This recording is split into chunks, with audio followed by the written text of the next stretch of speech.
온화한 훈육은 아이의 마음을 알아주는 반응을 직접적으로 해주는 거래요. 이거는 제가 이제 영상에서도 많이 얘기했었던 부분인데 부모님들이 좀 헷갈려 하세요. 아이의 마음을 알아줘야 된다고 하니까 굉장히 부드럽게 이야기를 해야 된다고 생각하시지만 사실 단호하게도 표현할 수 있는 거거든요. 뭐 친구에게 물건을 뺏겨서 친구를 때렸을 때 그 마음을 공감해 줄 수는 있잖아요, 우리가. 그쵸? 물건을 뺏겼으니까 때리고 싶은 마음이 들 수 있잖아요. 근데 이때 그러면 온화하게 훈육한다는 건 뭘까? 물건을 뺏겼으니까 그 마음을 공감해 줘야 될까? 그럼 공감은 어떻게 해줘야 될까? 사실 때린 행동은 잘못된 건데 막 헷갈리잖아요. 자, 이런 상황에서 온화한 훈육은 아이의 마음을 알아주는 반응을 직접적으로 해주는 거래요. 친구한테 물건을 뺏겼으면 아이가 마음이 어떨까요? 화가 나고 속상하겠죠.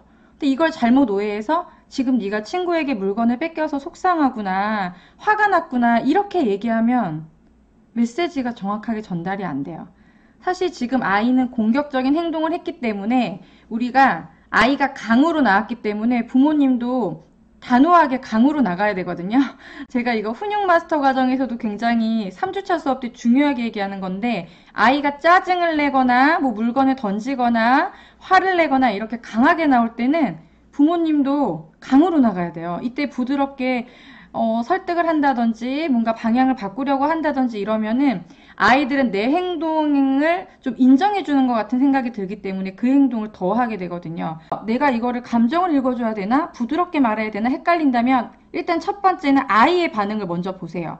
아이가 어떻게 표현하는지, 아이가 공격적으로 사회적으로 수용할 수 없는 행동으로 표현을 하는지, 아니면 속상해서 울더라도 뭔가 화나거나 공격적인 것이 아니라 내 마음을 알아달라는 듯이 아이가 표현을 하는 건지 거기에 따라서 우리가 맞춰야 돼요. 아이가 만약에 공격적으로 표현한다면 부모님도 목소리를 더욱 단단하게 하고 더 정확하게 아이한테 메시지를 전달을 해야 될 것이고, 아이가 좀 칭얼칭얼대지만 좀 뭔가 속상해하는 모습들이 보인다면 이때도 달래는 건 아니에요. 하지만 목소리 톤을 조금 더 낮춰서 지금 친구가 물건 뺏어가서 그러는 거지. 엄마도 알고 있어. 알고 있어. 근데 그렇다고 해서 지금 이렇게 짜증내면은 안 되는 거야. 엄마가 저 장난감을 갖다 줄 수가 없어. 이렇게 조금 목소리 톤을 낮춰서 부드럽지만 명료하게 전달을 해야 되고, 친구가 물건을 뺏어가서 막 화가 나서 물건 던지고 있다. 막 이러면 이때는 지금 친구가 물건 뺏어가서 그러는 거지 그래도 던지면 안 돼. 이런 식으로 하면 안 된다는 거예요. 아이가 그만큼 강으로 나왔다면 부모님도 같이 거기에 맞춰서 지금 친구가 물건 뺏어가서 그러는 거지 저거 다시 갖고 오고 싶지. 엄마도 알아. 갖다 줄 거야. 그런데 지금 이렇게 친구를 때리면 친구가 지금 울고 있어서 그 물건은 엄마가 갖다 줄 수 없어. 단호하게 표현하지만 아이가 원하는 게 무엇인지는 그 대화 안에 들어있거든요. 그래서 좀 저는 이거를 헷갈려 하시는 분들한테 어떻게 설명을 드리는 거냐면 공감이라기보다는 아이의 욕구를 확인한다. 사실에 입각해서 그 사실을 내가 확인한다는 느낌으로 물어보시라고 이렇게 말씀을 드립니다. 그래서 아이가 원하는 것을 읽어주되 아이의 반응에 따라서 우리가 강도를 조절하고 그렇게 해서 아이가 원하는 것을 해결해 주는 거예요. 사실 공감만 해준다고 해서 해결은 안 되거든요.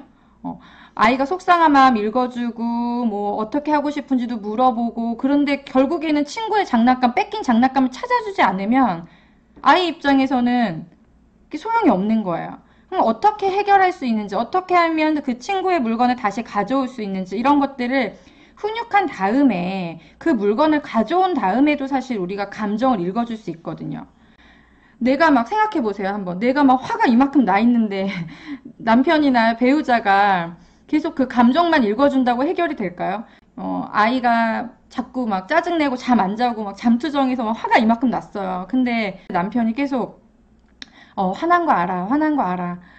지금 화가 났죠. 당연히 화나지. 애가 저렇게 안 자는데 당연히 화나지. 이게 애가 안 자고 있는데 지금 그렇게 말하면 더 짜증이 날 수도 있잖아요. 그쵸? 제가 얘기하고 싶은 건 뭐냐면 아이가 잠든 이후에 그 감정에 대해서 이야기를 하면 조금 더 우리가 귀 기울일 수 있다는 거예요. 일단은 해결이 된 다음에, 아니면 남편이 데려가서 뭐 애를 좀 재우려는 액션을 보이던지 뭔가 도와주는, 이걸 해결해주고자 하는 모습들이 보였을 때 이 공감도 통하는 것이지, 해결책이 없이 과도한 공감만 해서는 오히려 역효과가 나는 경우가 많더라는 겁니다. 그래서 욕구 읽어주기하고 공감하기를 좀 분리해서 생각을 하셨으면 좋겠어요. 그래서 지금 친구가 물건 뺏어가서 그러지 동생이 블록 무너뜨려서 화난 거지? 확인하는 거예요, 그냥. 이게 사실입니까?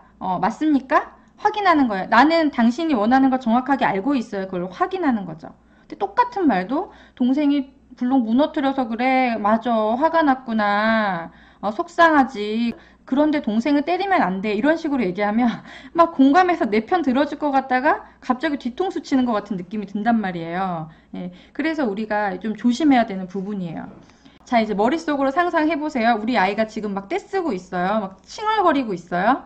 그때 속상할 것 같은데? 맞아, 저거 충분히 속상할 수 있는 상황인데 공감을 해줘야 되나? 근데 친구를 때렸네?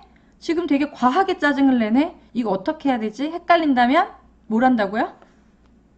아이가 원하는 것, 그것을 반응해 주는데 목소리 표현은 단단하게. 예.